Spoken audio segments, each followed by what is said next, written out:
For our beef ribs, I have some large beef ribs here on the bone.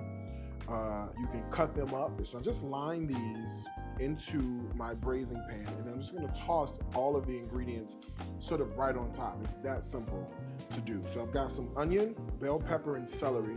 To that, I've got some sliced garlic that's beautiful for this as well.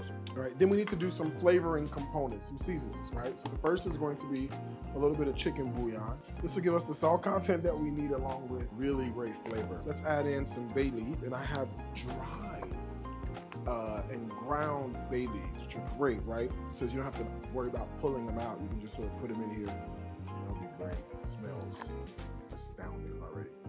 Herbs de Provence or Italian seasoning, you know, I love this stuff, so I put this on just about everything.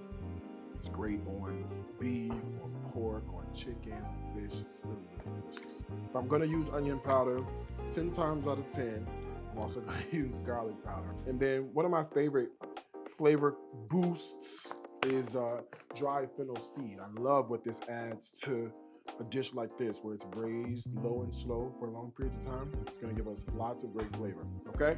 Now, we need some liquid. So instead of a red wine, I'm gonna do white Hennessy. And then the rest of the way, we're gonna add some water. So half Hennessy, half water, just in the bottom and a little bit over the top. All right, and then that's it. Oven's 350, lid goes on just like that. This goes off into the oven to bake and cook up until it's nice and tender and has a gravy and a sauce and all that good stuff. The oven is on. You see the short rib action, you see the vibes, man. Look at that, look how tender. You can eat that with a spoon. You already know. Like, tender short rib, creamy white cheddar grits.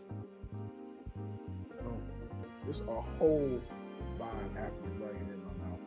And I am so good. I'm telling you, this